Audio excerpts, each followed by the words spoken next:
Hello friends, cuisine কানেক্টে আরও একটা নতুন রেসিপি নিয়ে চলে এসেছি, যার নাম দিলাম ইন্দো চাইনিজ ফ্রাইড রাইস। তবে একদমই রেস্টুরেন্ট স্টাইল নয়, একদম ঘরোয়া পদ্ধতিতে ফ্রাইড রাইস।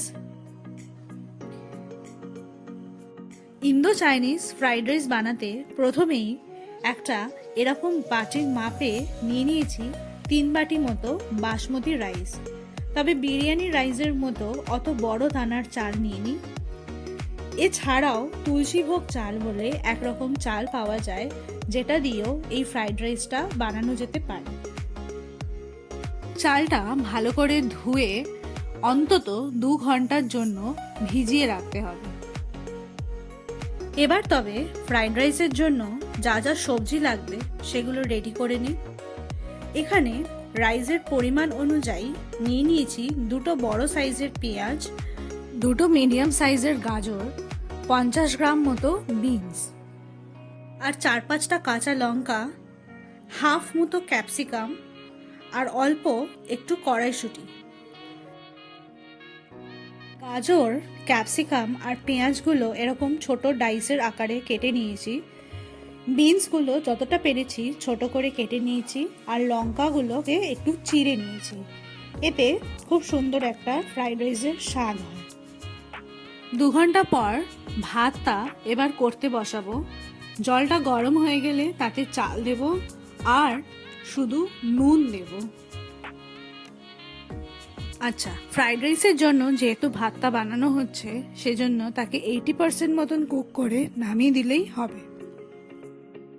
ভাতটা হয়ে গেলে তার ফ্যান গালিয়ে নিয়ে পাখার তলায় যতটা পারবো ছড়িয়ে রাখবো ঠান্ডা হওয়ার জন্য। এবার তবে ফ্রাইড রাইসটা তৈরি করা যাক। একটা বড় কড়াই নিয়ে নেব, আর তাতে দেব 5 টেবিল স্পুন মতন রিফাইন্ড অয়েল। তেলটা গরম হয়ে গেলে এরকমভাবে ভালো করে কড়াইতে তেলটা মাখিয়ে নেব। এতে কড়াইতে রাইসটা আটকে যাবে না। প্রথমেই তেলে দিয়ে দেবো সেই কেটে রাখা পেঁয়াজগুলো।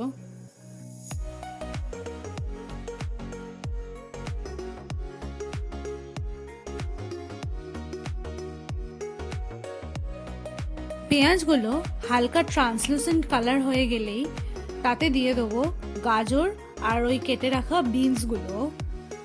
গাজর আর বিনসটা রান্না হতে একটু সময় লাগে, তাই আগেই দিয়ে দিলাম। অন্য সবজিগুলো একটু পরে দেব।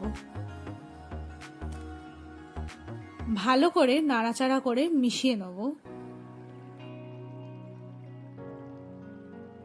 অল্প একটু নাড়াচাড়া করে নিয়ে আর 30 সেকেন্ডস মতন সময় দিয়ে এবার কড়াইশুঁটিগুলো দিয়ে দেবো। কড়াইশুঁটি দিয়েও ভালো করে নাড়াচাড়া করে নেব। এবার সবজিগুলোকে হালকা ভাজা ভাজা করব। সব শেষে দেব ক্যাপসিকাম। বাকি সবজিগুলোর মধ্যে ক্যাপসিকামের যেহেতু কুকিং টাইম সবচেয়ে কম, সেই জন্য সবার লাস্টে ক্যাপসিকামটা দিলাম। ওর সাথেই ওই কাঁচা লঙ্কাগুলো দিয়ে দেবো। একটু নাড়াচাড়া করে নিয়ে এবার দিয়ে দেবো স্বাদ মতো নুন, আর দেব মরিচ গুঁড়ো।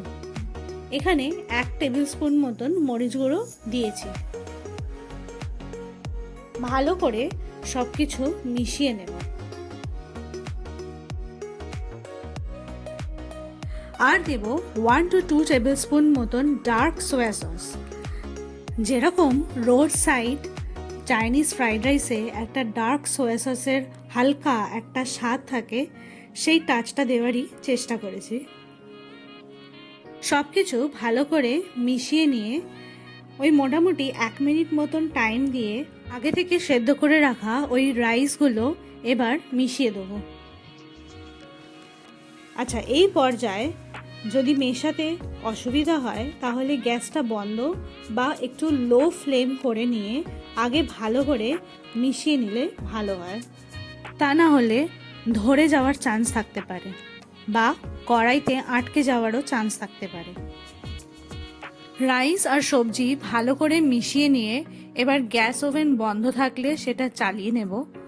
তারপর ওতে মরিচ গুঁড়ো আর স্বাদ মতো নুন দেবো। 2 থেকে 3 টেবিল স্পুন মতন আরও মরিচ গুঁড়ো দিয়েছি, আর হাফ টেবিল স্পুন মতন চিনি দিয়েছি নুনের স্বাদটা ব্যালেন্স করার জন্য। এছাড়া দিয়েছি চাইনিজ ফ্রাইড রাইসের মেন উপকরণ আজিনামটো, হাফ টেবিল স্পুন মতন। আর দিয়েছি রিফাইন্ড অয়েল, কড়াইয়ের গা ধরে একটুখানি রিফাইন্ড অয়েল ছড়িয়ে দিয়েছি। রাইসটা এবার ভালো করে নাড়াচাড়া করে নেব, তবে হালকা হাতে, রাইস যেন ভেঙে না যায়। একটু নাড়াচাড়া করে নিয়ে এরকম করে রাইসটা কড়াইয়ের মধ্যে ছড়িয়ে দেবো। এরপর একটু হাতে করে জল ছিটিয়ে দেবো, তাতে ফ্রাইড রাইসটা নরম থাকবে, ওরকম চিউই হয়ে যাবে না। জলটা দিয়ে আর কোনো রকম নাড়াচাড়া করব না, ওই অবস্থাতেই একটা থালা চাপা দিয়ে দেবো, আর গ্যাসটা একদম সিম করে 1 মিনিট মতন জ্বালিয়ে রাখবো।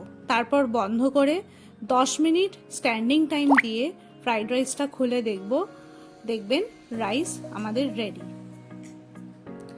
সার্ভ করুন চিলি চিকেন দিয়ে। আমাদের রেসিপির ভিডিও কোথাও একটু ভালো লাগলে প্লিজ লাইক অ্যান্ড শেয়ার করবেন, আর আমাদের চ্যানেলটিকে প্লিজ সাপোর্টও করবেন। Thank you.